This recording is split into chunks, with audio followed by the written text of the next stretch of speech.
Hello, everyone, and welcome. My name is Ramin Yazdanpanah, and I have the honor to present the keynote for our 2023 Sunshine State Virtual Conference.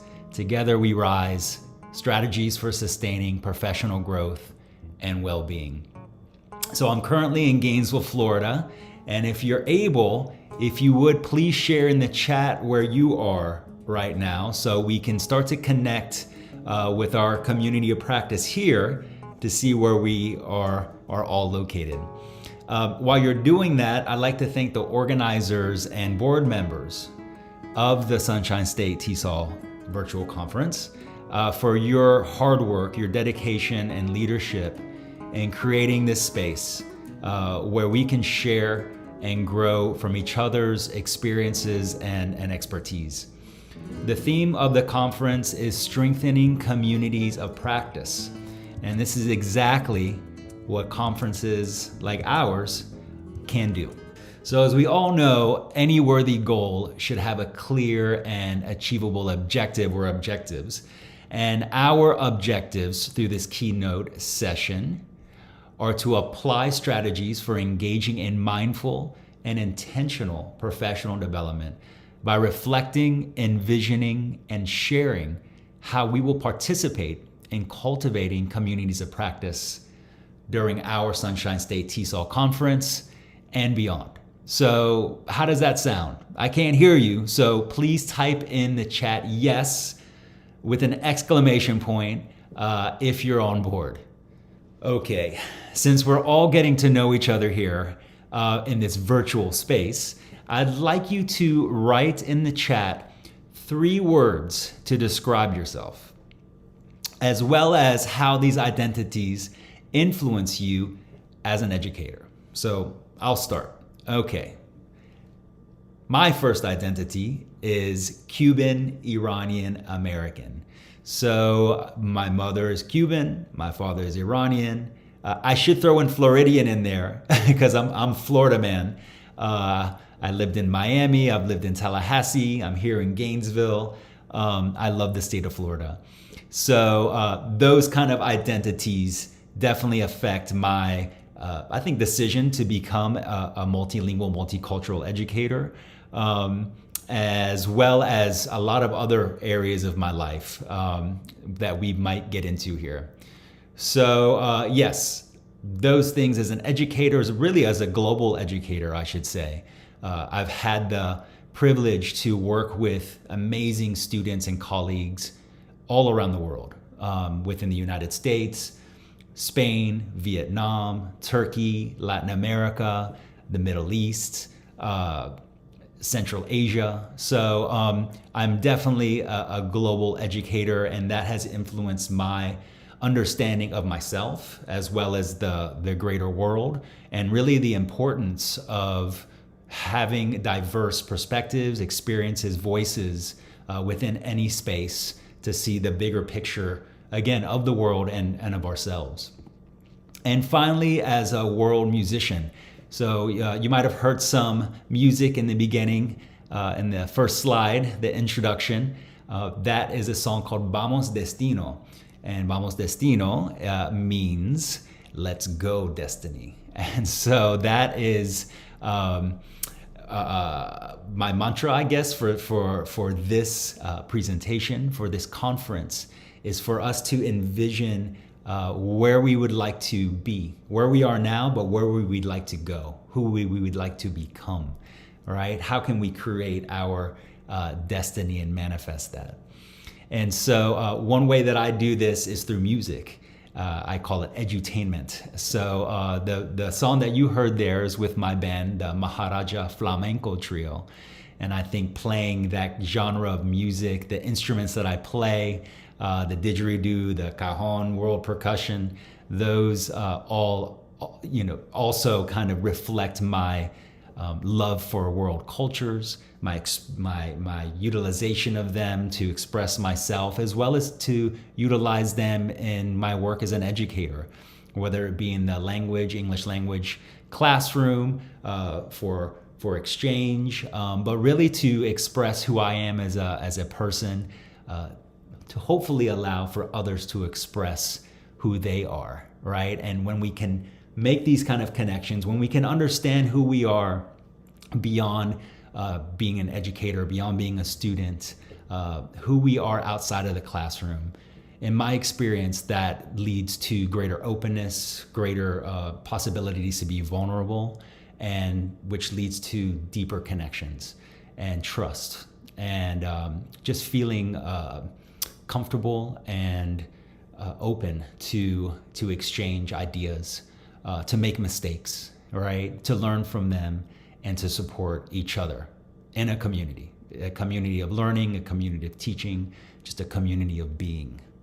So I can't see the chat right now, but I hope that you have been able to put your identities in the chat. I hope that you can read through some of those identities, and again, how these identities influence you as an educator.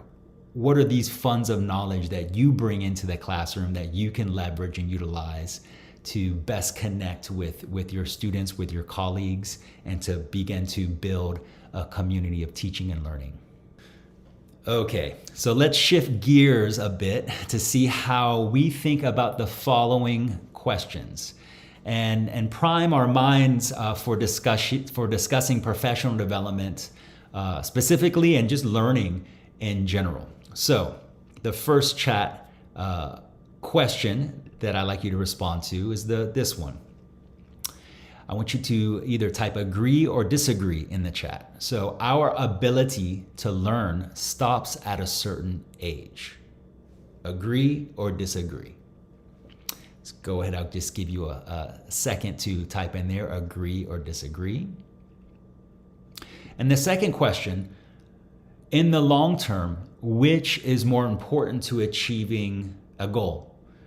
Is it focusing on the product, or is it focusing on the process?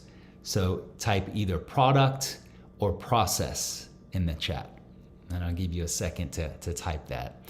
And so while you're typing this, and when you're finished typing, just go ahead and look at the chat, see what we think about our ability to stop learning at a certain age, who agrees, who disagrees there, and what's the most important thing to focus on in the long term to achieve our goals, product or process. Okay, so both of the previous questions relate to how we and others conceptualize learning. The terms fixed mindset and growth mindset provide two sides of really the same coin. So let's look a bit about how we can understand a fixed mindset versus a growth mindset.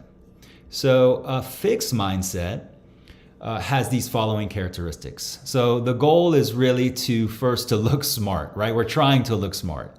And I think we're all, I would say, guilty of faking understanding to portray an image of confidence and expertise. The fake it till you make it approach might be useful at times. However, it does often prevent opportunities to admit a gap in understanding and an opportunity to learn. So a fixed mindset is also one where we are more focused on the product than the effort.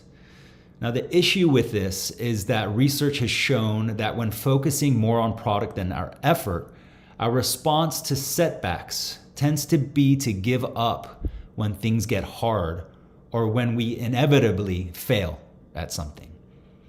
As a result, overall academic and other forms of performance tend to be low. As educators, mentors, and coaches, providing feedback on only performance can unintentionally reinforce a fixed mindset by praising product over process.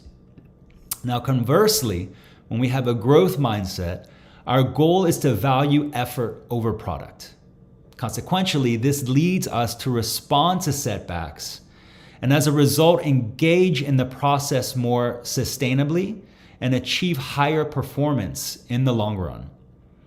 As educators, praising process in addition, I would say, to performance can help to establish and reinforce a growth mindset. We can apply this approach to our own learning, right? Our own professional development, as well as our students' learning. And for those of you who have kids, nephews, nieces, grandkids, you can apply this approach with them as well. Okay, so let's look at some examples of fixed mindset feedback versus growth mindset feedback. Good job. You really aced that quiz. You know, you really need to study more so you pass the exam and improve your grade. So we can see with these two fixed mindset feedback examples, it's not that they're bad, right? We love to tell somebody or even to receive feedback that says good job, right?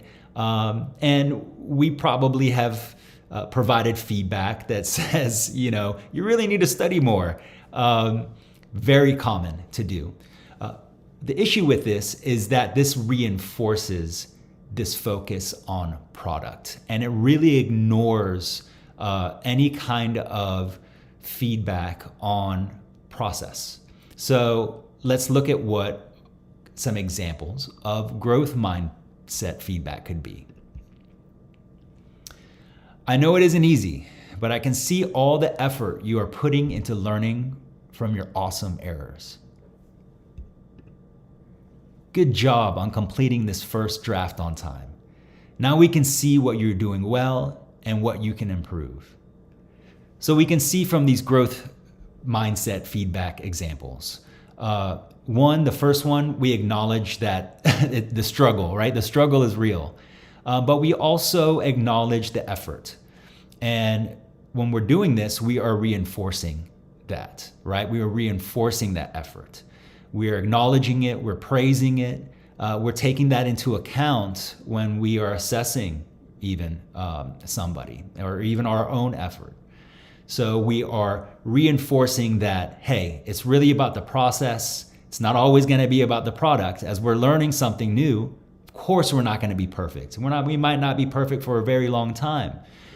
And this is why it's so important to reinforce the practice, right? So that when we come up against obstacles, when we do fail inevitably, we have that resilience to keep going. And we are just proud of ourselves and the dopamine, let's say, right, that we get. The positive feeling that we get is from the engaging in the process. And the second one here is the same. Good job on completing the first draft on time. We're praising their effort, right, to complete the job. In this case, it was like an essay, and that they did it on time, right? So that's important as well in order to get timely feedback. And so we also recognize that we can analyze our effort, our performance, and the importance of analyzing our effort in the learning process, right? To analyze both what we're doing well as what we can improve on. And this is really a lifelong kind of journey, right? So when we're focusing on the process, we get more comfortable with that this is a lifelong learning process. When we're just focusing on product and we're finished with it, we really kind of just end there, right? And we think that this is maybe we have like an artificial ceiling that we've placed on our growth. All right, so I want to share with you some resources and some research that are pretty amazing. And I think that they're very important to get a clear context of really what a growth mindset is and how to develop it. And that is an additional mindset that pairs with growth mindset, and that's stress can be enhancing mindset. So I'm providing these links for you so you can explore them on your own time, share them with your colleagues. And I want to share with you the first link here, which is David Yeager's research explores an intervention that protects adolescents from stress. Just to give you an overview of this research that Yeager and his team are doing on stress can be enhancing mindset. So just if you can bear with me, this is just I'm gonna read some things verbatim, but I think it's worth it. So this is the article. You can see it's recent here. This was a paper published in Nature, which is really like the gold standard for scientific research. And this was the protocol. We're going to go into the protocol here a little bit more, but This was a 30-minute self-administered online training module to protect adolescents from unhealthy responses to stress. The related mental health consequences suggests research, right, funded by the National Institute of Health. Scientists designed the training module known as the Synergistic Mindset Intervention to empower adolescents to harness both stressful events and stress responses to support their goals. Okay, so I'm gonna skip over here to the background. So adolescents today are experiencing record high levels of stress-related anxiety and feelings of sadness or depression. Conventional guidance to avoid stressful situations can be disadvantageous as it leads many teenagers to disengage from potentially beneficial stressors. Potentially beneficial stressors, such as demanding academic coursework. Moreover, the social isolation and uncertainty about the future caused by the COVID-19 pandemic have created unavoidable stress. To fulfill the need for tools to help adolescents engage positively with stressors, researchers designed the Synergistic Mindset Intervention to simultaneously target two sets of attitudes or beliefs, a growth mindset and a stress can be enhancing mindset. The growth mindset centers on the belief that intellectual, athletic, and other abilities can be developed with effort and support from others, inspiring adolescents to think of difficult challenges as opportunities for self-improvement. The stress can be enhancing mindset encourages adolescents to view psychological stress responses such as sweaty palms or racing heart and deeper breathing as helpful because they mobilize energy and deliver oxygenated blood to the brain and tissues. Okay, so the results. Researchers conducted 6 related studies to assess the effects of the synergistic mindsets intervention on the stress experienced by high schoolers and undergraduate college students. Okay, so all focus on educational stressors such as taking a time quiz, giving a speech to classmates, or keeping up with academic work. This should all sound familiar of activities we do with our students or that we engage in ourselves. Following the Synergistic Mindset Intervention study, participants reported less negative views of stressful academic events and their responses to those stressors. The intervention also improved cardiovascular responses to a stress test and reduced levels of cortisol, a hormone produced in response to stress. Furthermore, the findings suggest that the intervention improved participants' psychological well-being and academic success and reduced anxiety during the 2020 COVID-19 university closures. Analyses indicated that the combination of the two mindsets is more powerful than either of the component mindsets alone. Overall, the intervention's effects were greatest for participants who had negative mindsets prior to completing the online module, and I would include a fixed mindset in there as well. However, some benefits, including lower cortisol levels and improving academic achievement, were apparent irrespective of a participant's prior mindset. So the significance. Our studies suggest that we might not teach adolescents that they're too fragile to overcome difficult struggles, but we might instead provide them with resources and guidance they need to unleash their skills and creativity in addressing big problems, the authors conclude. They note that the Synergistic Mindset Intervention could, in principle, be scaled nationally at low cost to help reduce adolescent stress. And I would include there, for us who are working with adults, this is true for adults, and I would say this is true for ourselves, right? As we engage in learning that can be uncomfortable, that can be time-consuming, and pushing ourselves to even grow professionally through presentations, sharing our work, and taking leadership roles that can also be stressful. Okay, so as we have just seen, research studies have shown that simply using a growth mindset protocol with students, colleagues, ourselves, anyone who we are engaging and learning with, to anticipate stress and learning enhances our ability to cope with it and even leverage that stress, understanding its natural and necessary role in the learning process. So this is a growth mindset protocol. It was mentioned in the article.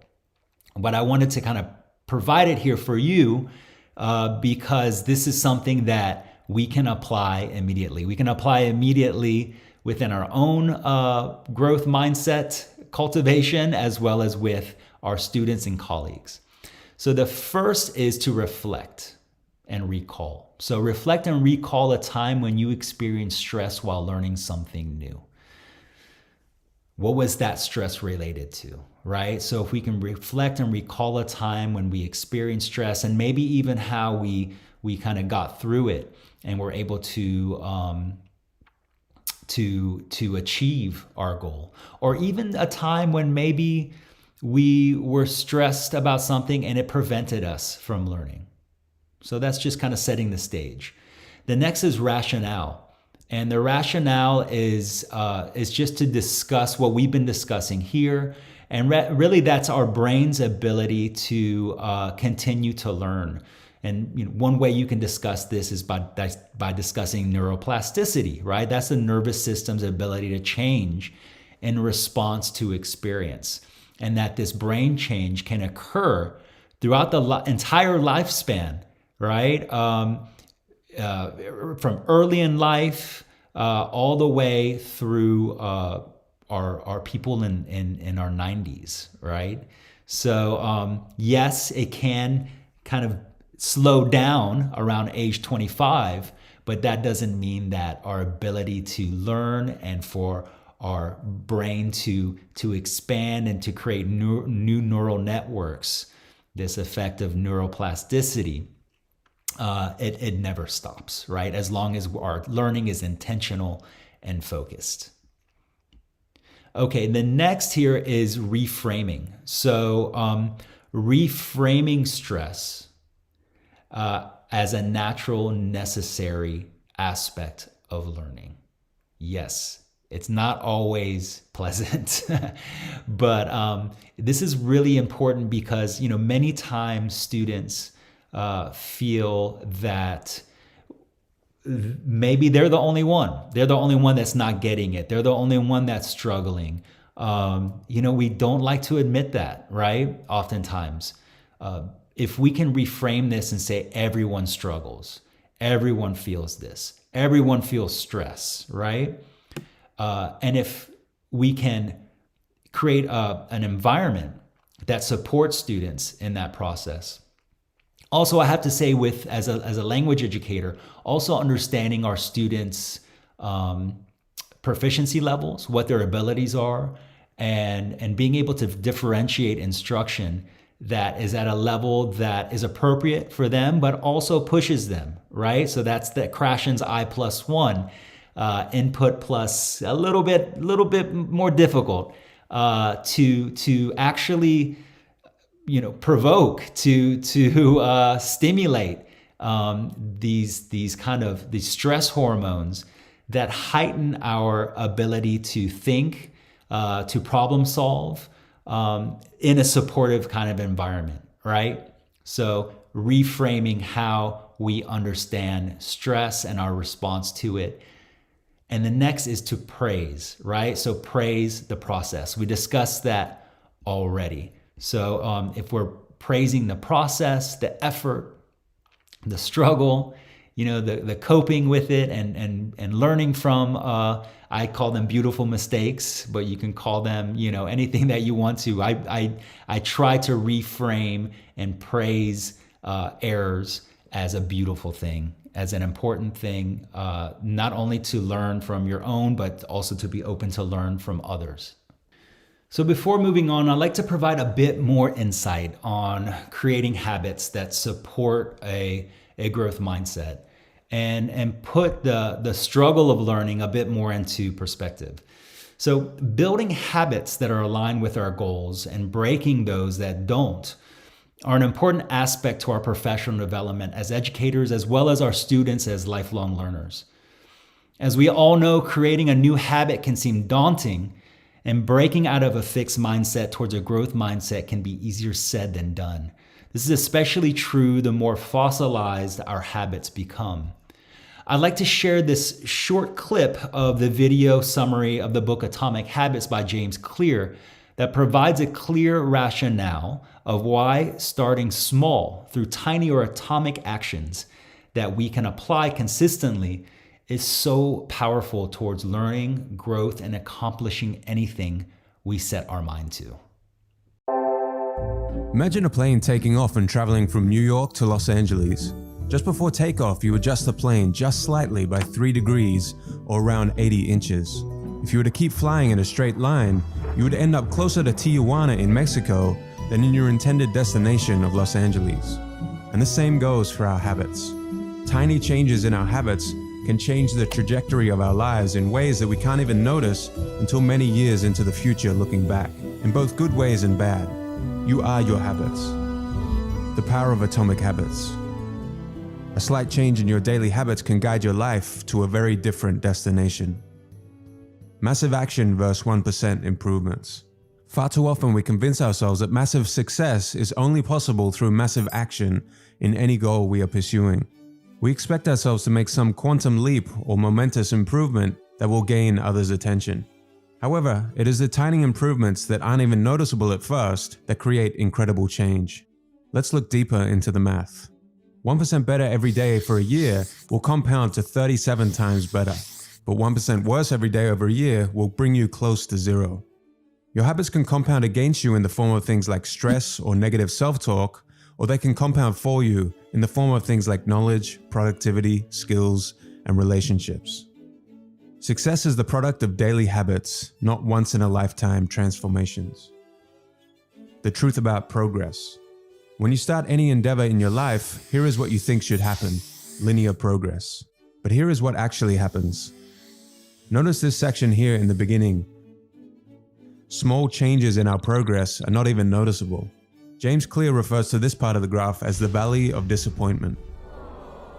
You've done so much, you've put in so much effort, and you can barely see any results. This is where most people fail and slip back into their old routines. The most powerful outcomes of any compounding process are delayed, so patience is required. Goals versus systems. Forget about goals, focus on systems instead. A goal is the result you want to accomplish. Systems deal with processes that lead to the results. The conventional wisdom suggests that the best way to achieve anything we want in life, be it getting into better shape, building a successful business, or spending more time with family, is to set specific, realistic goals. But if you completely ignored your goals and focused only on your systems, would you still succeed? The author of this book argues that you would. Here are some problems with only having goals. Successful and unsuccessful people share the same goals, so therefore the goal cannot be what differentiates winners from losers. Achieving a goal only changes your life for that moment in time. Goals can create an either-or conflict. Either you achieve the goal and succeed, or you don't and you're a failure, even if you are making progress in the right direction. When you achieve a goal, what do you do after?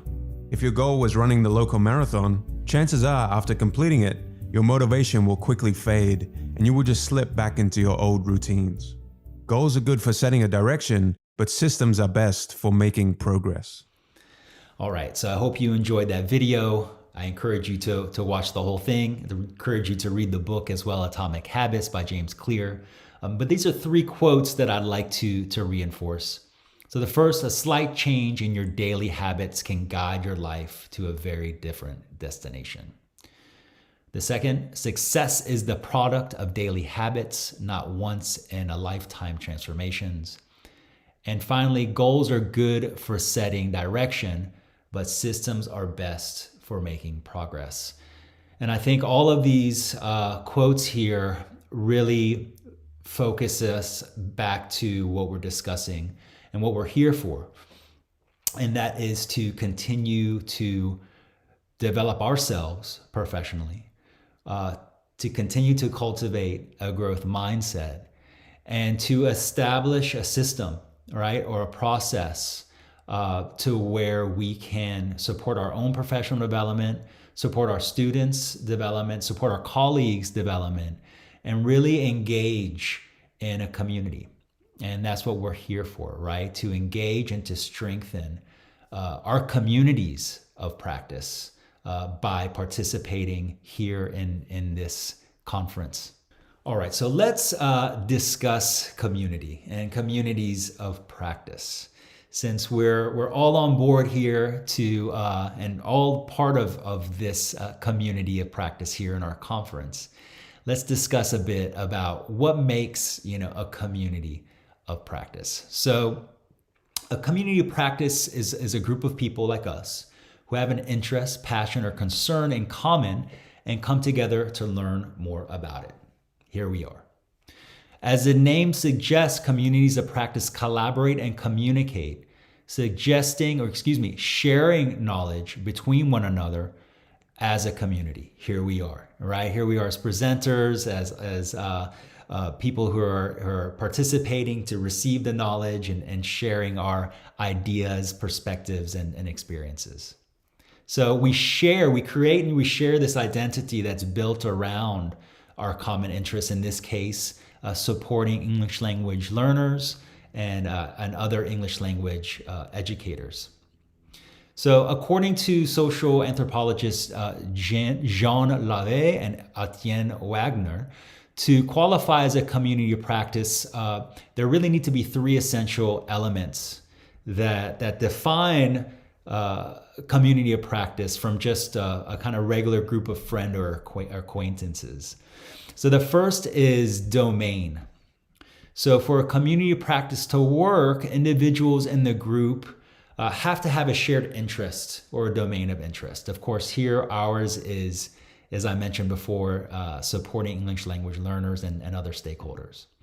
The second is community. So members need to actively create a community in their chosen domain. So community can take many different forms and varies, right, according to the resources and potentially even the subject. So these activities can include face-to-face meetings, social media groups, discussions, webinars, WhatsApp groups, other kind of group activities, so they can happen synchronously or asynchronously. So a great thing about being alive today in the 21st century is we have more tools than ever to connect, right? To connect with people locally, across the state, nationally, internationally, across time zones. So this is just no better time than now to create and cultivate and to participate in communities of practice. And the last element that turns a regular group of colleagues into a community of practice is that we need to be practitioners in the domain. So simply put, members of the community of practice work towards a shared goal of learning how to do things better and to further our knowledge in that domain. So we generate ideas, resources aimed at improving our knowledge within that domain. And I would also say our practice should include a space that facilitates our focus on the process, right? Focus on the understanding that we need to support each other in order to have a habit of professional development that occurs over the long term, so that we can continue to develop with the support of our communities of practice in order to achieve the results that, let's face it, they take time. So we can engage in a community of practice in a variety of ways. And I like to consider each of these domains as a way to develop leadership. So, for example, as a receiver or a cheerleader, right? We can participate in communities of practice activities by encouraging members in the community. We can do this through our participation, through thanking, through showing our gratitude and appreciation, to sharing how the resources, the exchange, the involvement in the community is making impact in their lives and in others. Another is as a sharer or a connector, right? So to engage as a sharer, connector, we can research and share resources that address the unique and immediate needs of members within the community of practice. And finally here, as producer or an evaluator, right, of content and events. So when we're ready and in different ways that align with our interests and our expertise, we can produce, right? We can produce content, whether that be through activities or lesson plans or professional development kind of opportunities, as well as those who have done that and can look at what we produce to give us feedback. So in all of these different ways, we can develop, right, leadership. And we can do this in depending on, again, on our interest, on the topic. We can provide leadership in these different ways. So if you could put in the chat, what leadership role do you think you can apply within our Sunshine State TESOL conference? It can be one role, it can be two roles, it can be three roles. But let's start to think about how we want to contribute and develop our capacity for leadership within our conference. So if you could, please type that in the chat. So I also want to say that communities of practice and engaging in communities of practice for professional development creates a virtuous cycle, right? It's a virtuous cycle of inspiration and motivation that continues to encourage growth. So I found that when I do this, opportunities arise that lead to additional ways to connect, right? To connect and learn and share with people in my local community as well as people internationally. And these professional relationships that I've made through communities of practice that I engage in have also created another key component to my professional growth, and that is accountability. So having someone or a group of people that we can collaborate with, towards accomplishing a goal provides additional motivation that helps me to push myself, right, beyond my comfort zone. We sometimes call this procrastination, but it also helps me to cultivate a growth mindset. And I also must add that I don't separate professional growth from personal growth. I found that really a direct correlation between the two, with well-being being at the center. If I can take care of myself mentally, spiritually, physically, I have the energy, I have the inspiration to envision really how I would like to continue to grow. We have so many opportunities and so many avenues, and taking the time to really just center and connect with who we are, where we want to go, and helps really just to align and help to ensure that we're on that path, as well as to reflect on how we can not only support ourselves, but support those around us, because we're in this together, right? With our families, our friends, our communities, both within work and outside of work. So the more that we can have a balance and attend and cultivate those different aspects of well-being, the more energy, the more clarity, the more inspired that we can come in our lives, again, both professionally and personally.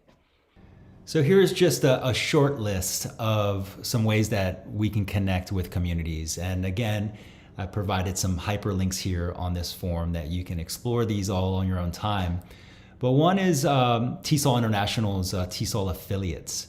So Sunshine State TESOL is one such TESOL affiliate.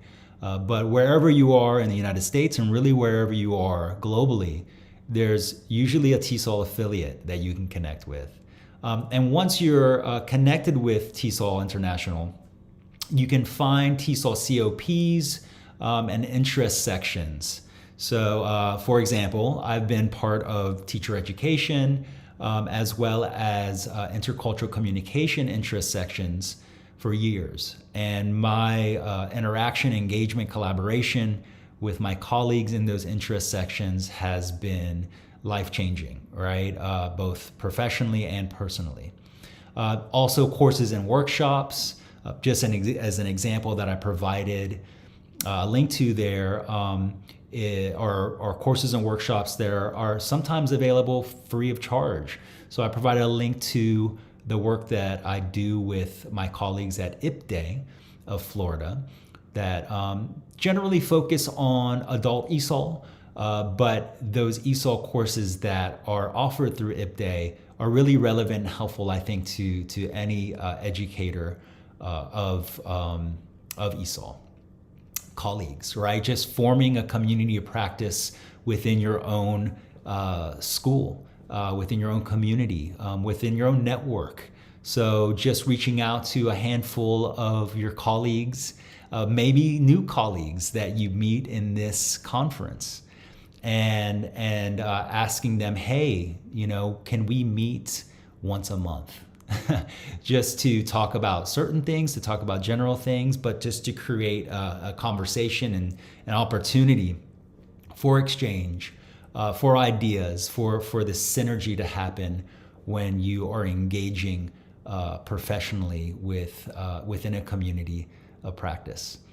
And finally, publish, right? So we can publish, we have publishing tools that are available to us now where we can create content, we can share resources, we can develop our own expertise by supporting others. And I provided a link there actually to a newsletter that I publish that does such a thing, that is really to share resources and to fulfill kind of a passion of mine as a teacher educator, and that's to support other members of my community of practice, such as yourself.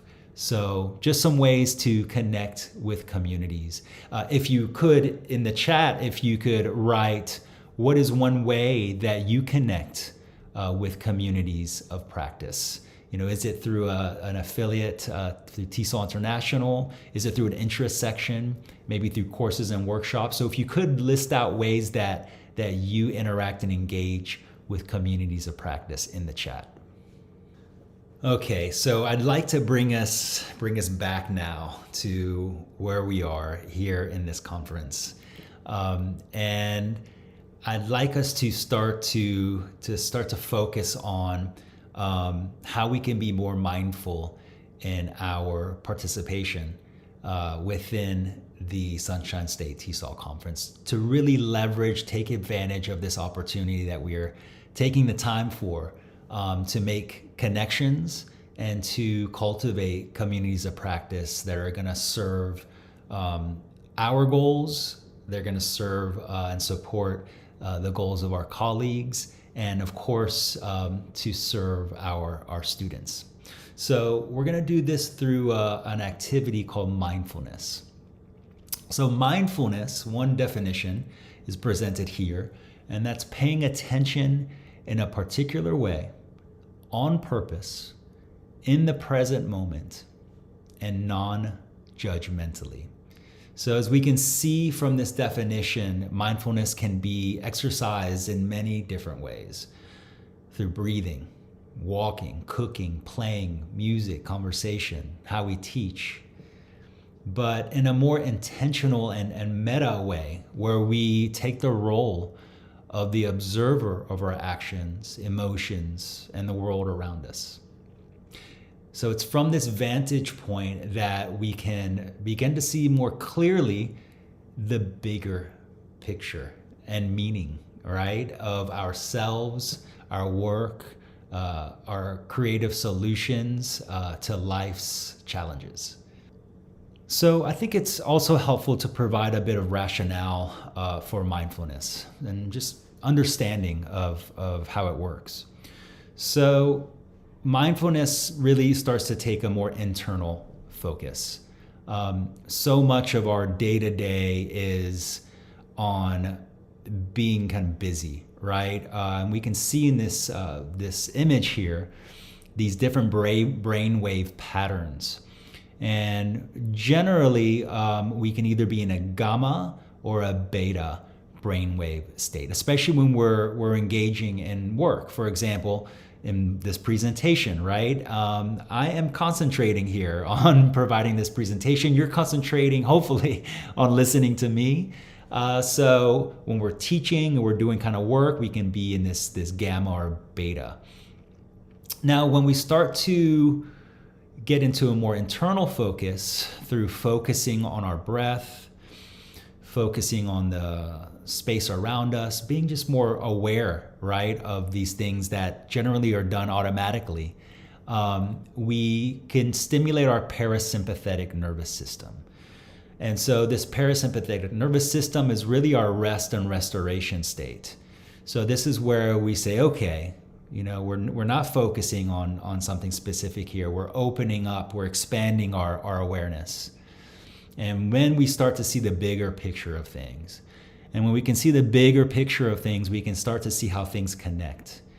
We can start to see areas where we might be a little bit out of balance, right? See some areas that we are appreciating and feel that we're doing well. And really just kind of to get a better understanding of saying, okay, where are we in whatever we're focusing on, whether that's life or our profession or learning. And when we can do this, we can see the bigger picture, where we can take care of ourselves really and take a moment to relax, to breathe, just to be in the present moment. This inspires, right? This inspires well-being, and it can inspire growth, inspire creativity. So I'd like for us to engage in a mindfulness practice as we are entering a space here in this conference that really is all about inspiration, right? It's about connecting, communicating, focusing, being more mindful of our teaching practice and our professional development. Okay, so before we engage in this mindfulness practice, I just want to give you an overview here of what the protocol is here. In this case, it's mindful professional development protocol. And I'm going to ask you to relax. You can have your eyes open or closed. You can sit down or lie down. I always prefer lying down. Just that seems to stimulate our parasympathetic nervous system, our rest and restoration state. But if you want to sit down, even if you want to keep your eyes open, that's okay. And we're going to have an awareness of our breath, of our emotions, of our body. We're going to focus on our breath, and then we're going to reflect and observe non-judgmentally. I'm going to give you some questions here to reflect on, and we're going to engage in visualization, right? Again, openly, not limiting ourselves, just observing what we see, what we feel, non-judgmentally. And then we're going to engage in some sharing. Again, non-judgmental sharing, right? So putting it out there. This is a safe space. We can promote that safe space by just being open and just by listening, all right? Okay, so I want you to please just get in a comfortable position.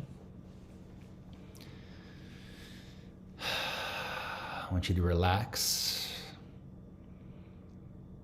and just listen. Listen to the space around you, non-judgmentally.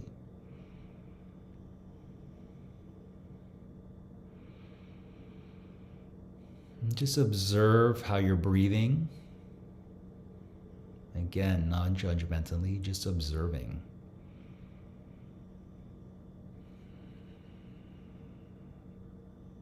Just observe how you feel. How you feel emotionally, how you feel physically.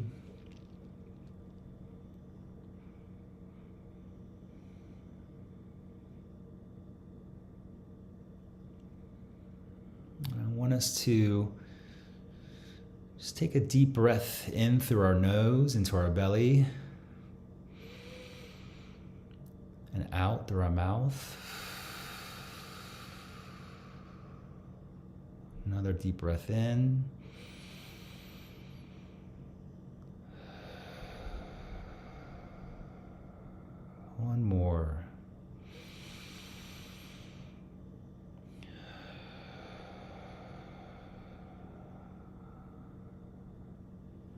Just observe how we feel.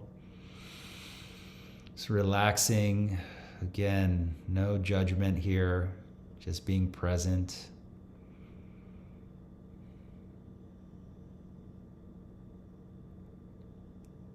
Bringing some relaxation to any place we might be holding tension, whether that be in our legs or our belly or lower back, our shoulders, our jaw.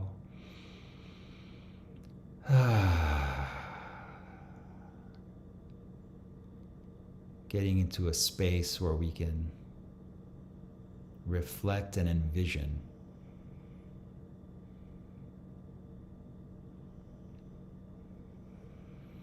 Now, as we stay in that space, I'm going to ask you some questions that are relevant to our experience here at the Sunshine State TESOL virtual conference. What is one area where you could share your expertise with other ESOL professionals during the Sunshine State TESOL conference? Again, non-judgmentally, the first thing that comes up, the first couple of things that just pop up.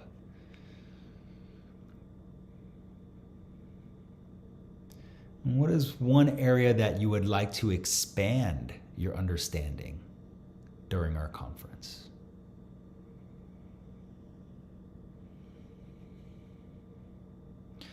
And finally, I would like us to envision, to see an outcome of sharing your expertise, expanding your expertise, and connecting with other professionals during the conference.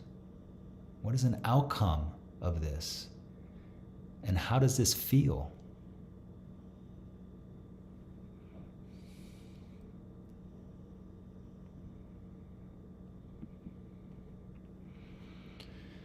Slowly, if you have your eyes closed, you can open them. And at your pace, I'd like you to share the following in the chat. So share one area of expertise, right? What is one area of expertise that you would like to share with others in our conference? So if you could type that in the chat.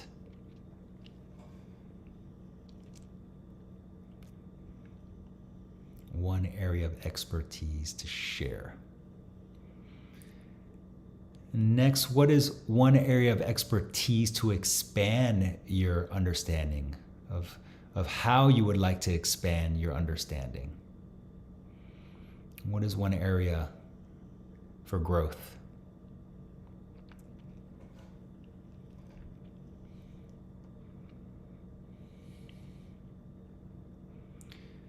All right. Finally, what's one outcome of this experience? And how does it feel?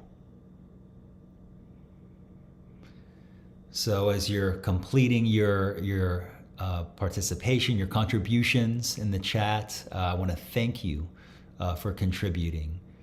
And I want you to keep these in mind, right? What is something that you want to share? What is something that you want to grow, an area that you want to grow and you want to seek professional growth? And always keeping in mind what is an outcome of this, right? And keeping an eye towards manifesting that in a way that's going to make you feel more inspired, more motivated in the work that you're doing, as well as in your personal life, all right? How is that gonna make you feel and just contribute to you as a wonderful parent, spouse, friend? All of these things are connected. And how can we create this virtuous cycle of professional and personal development so we can continue to grow, right, throughout our lives, knowing that we have the capacity to do that in our personal and professional lives, and how that's going to continue to support who we are, as well as those that we love that are in our communities. Okay, everybody, just want to thank you so much for your time, your attention. I look forward to engaging with you throughout our conference. I hope to see you at some of my workshops, presentations throughout the conference. I really look forward to seeing some of what you have to share with our community of practice here at the Sunshine State Tesol virtual conference. Thank you all so very much, and I wish you just an amazing conference and an amazing year.